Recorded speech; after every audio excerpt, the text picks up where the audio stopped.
Welcome back. I'm Matt Gebhardt. And I'm Jacob Oline, and we're here with Clara at the Black-Footed Cat exhibit at the Cameron Park Zoo. Can you tell us a little bit about what we're about to see? Well, y'all are actually going to be one of the few people to actually be able to go back into the barn area and actually see the behind the scenes in here. Not near as exciting as Penguin, I would say, but it's still pretty interesting if you like to see what goes on where people can't normally see. All right, let's go take a look. Okay, so we are at the keeper entrance to our Black-Footed Cat barn. So in order to go in here, you gotta wear a mask. These guys are really susceptible to COVID. So even though it's not as prevalent these days, we still always wear a mask when we come in here. And we are gonna go in and we are going to meet our 3 black-footed cats.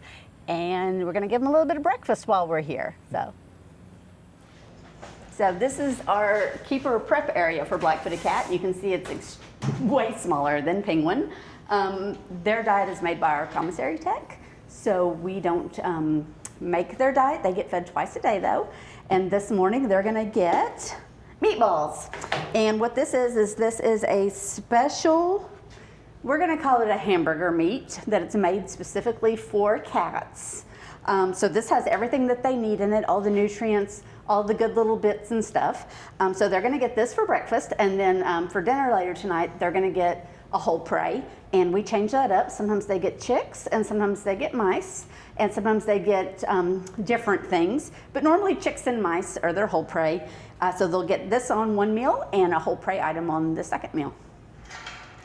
So even though these cats look like they could be a house cat, they definitely are not a house cat.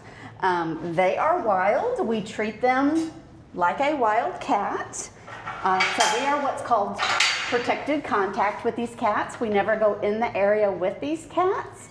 We're always doing things through the mesh. So as you can tell, they are very, he is ready to eat breakfast, let me tell you. Yeah. So this is Smidgen. Fierce. Yeah.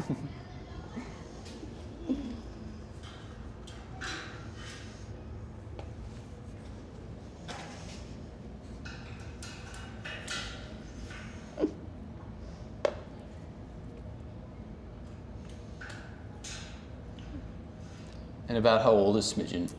Smidgen is 8. I believe he's close to 8.5. And average, they say, is about 10 to 15 in human care. So Smidgen came to us from Fossil Rim. And how long have you had him? Smidgen was the first one that we got, so I have that wrote down, and I did not bring it with me. I'm gonna say he's been here close to 8 months now, is my best guess. But that is why we keep such good records, so I don't have to remember that stuff. Makes sense. Man. Looks like he was hungry. Yeah. A lot of the times we'll just slide the whole meatball in under and he'll just take it and run. But he has access to the exhibit space right now.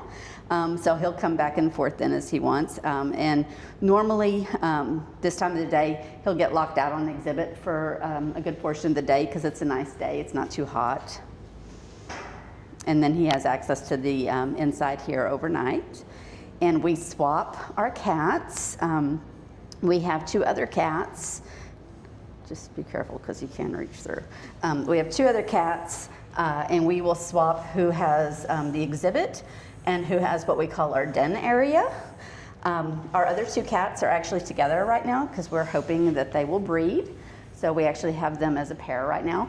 But normally they are solitary like a tiger, and they just come together for mating purposes, and the female does all of the raising of the kittens. You're right, he really does look like he could be a house cat. Yeah. They average about 4 pounds, but he is definitely not a house cat by any means.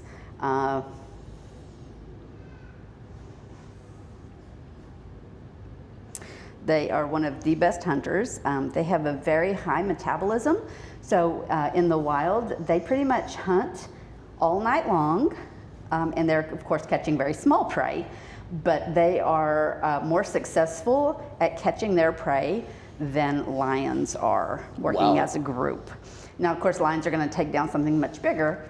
But if you think about it, one cat hunting by themselves, he is going to be way more successful than a pride of lionesses taking down a large prey. And what kind of things do they usually hunt in the wild? Well, they'll hunt.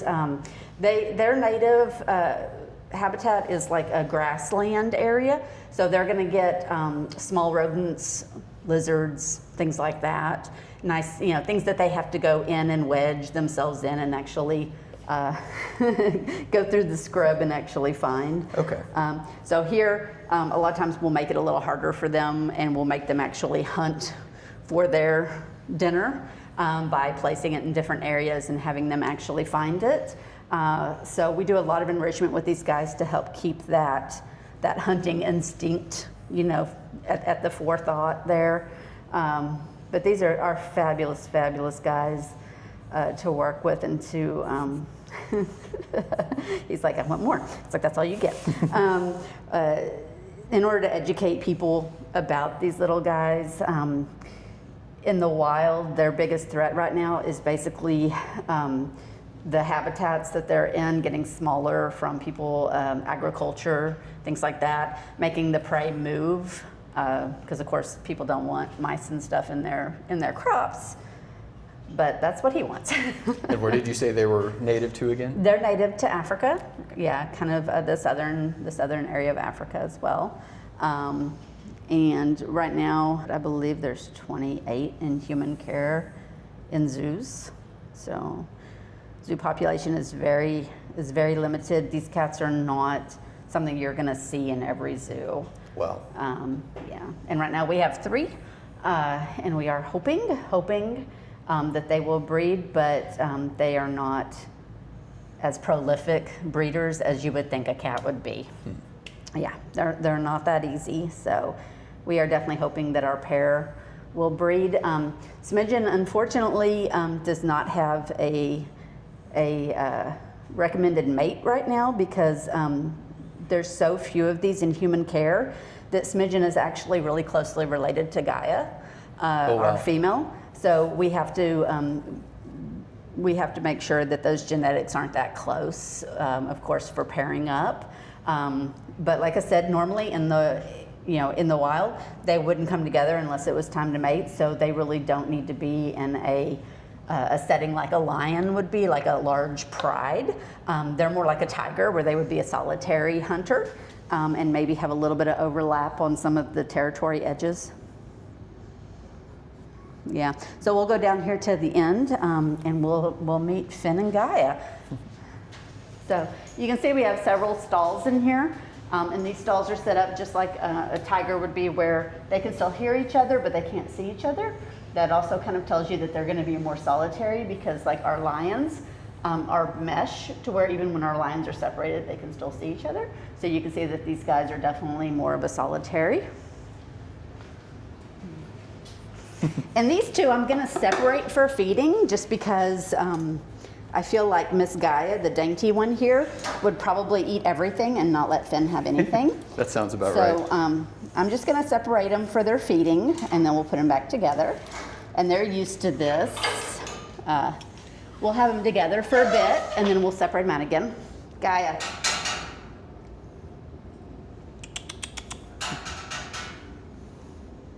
They're so cute. They are very cute, but yeah, don't let them fool you. Miss Gaia there is a little feisty hunter. Finn here is what we call our gentleman. He's normally very, very polite when it comes to eating, but Miss Gaia is definitely not. So this is Finn here? This is Finn. And like I said, Finn is recommended to breed with Gaia, so hopefully he will. He's very dainty. He prefers just to have his meatball on the ground. So I'm just going to slide that into him. And about how old are Finn and Gaia? So look it back up. I want to say that Gaia is going 3 or 4 now, and Finn is in that 8-year range as well. And you can see she's like, let me have it.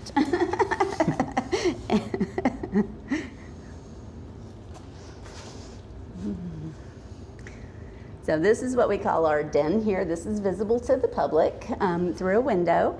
And then we have day yards back behind this den area that we can give them outside access, but it's not visible to the public. There's a little bit more right here, babe. Right here. Right there. It's right there. You come up and find it. And as you can see, Finn has already finished his meatball. And his meatball was quite a bit larger than Gaia's. We go by weight on that.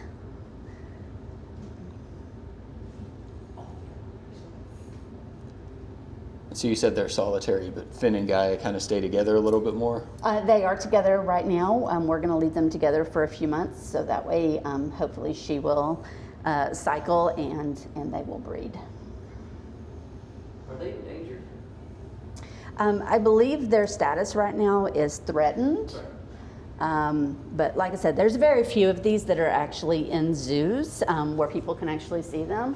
And there's a lot of studies going on the wild population to like map their territories and map how much space they need, which is actually quite a bit. Right. And do they kind of have their own personalities? Yeah, like I was saying, Finn is more of like the gentleman. He's just a little calmer usually. He's a little, Miss Gaia is definitely a spitfire. And Miss Gaia has not read the manual that black-footed cats are not supposed to climb, that they're not supposed to be climbers. Miss Gaia has, you can see up there, we have a collar around that branch up there. Oh, yeah. Because she has literally gotten up above those lights before, which is very scary for us because we don't want her to hurt herself. So yeah, Miss Gaia has not read the manual that says that black-footed cats should stay on the ground mostly. And Mr. Finn here is definitely the sweeter gentleman of the group. Smidgen is all attitude and all Mr. Tough Guy, yeah. Okay, so we're just gonna let them go back together now. Hopefully they'll both go into the den now that they've eaten.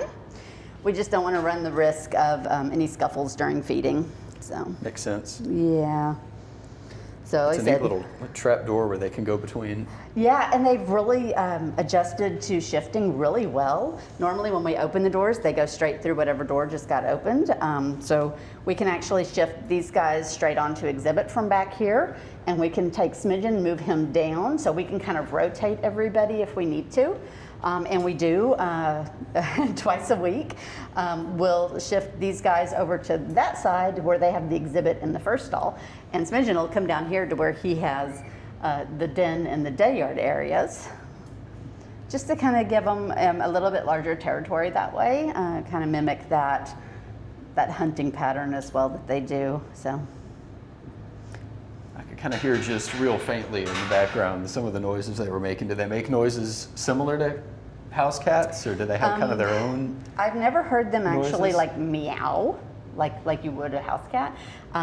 Chuffing, the little like, it's kind of almost like they're chewing and they're making a small sound. That's what we normally hear when things are interesting to them. And then of course hissing. But I have never heard these guys actually meow like a house cat. Okay. Yeah. And I've never heard them purr, but I also can't get close enough to them to hear them purr. So, but yeah, yeah. Like I said, these they're definitely not as easy to breed as people would think a cat would be. They have smaller litters than what you would think a house cat would have, and they're just not as easy to breed. So we are definitely trying our best to get these two to have some babies, so we can help keep the population going in human care. And you were telling us a little bit earlier about the outside habitat that you'll like planted everything and Yeah. sourced everything locally, right? Yeah, we were given a blank slate, and everything out there is completely cat safe, of course, because we want to make sure that if they decide to, be normal cats and chew on things, that everything out there is completely safe for them. So we have a lot of grasses out there. We have sage out there. We actually have some rosemary growing out there as well.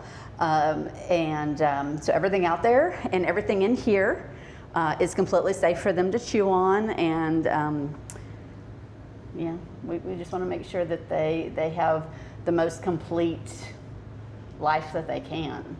We give them lots of enrichment, lots of different smells, and lots of different almost like puzzles to work out, because in the wild they would be hunting quite a bit, and they would be constantly moving and constantly looking and finding, and they do sleep a lot.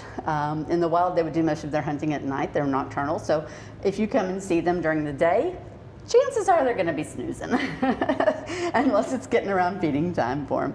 But we try to keep them very engaged and very well-rounded as a cat.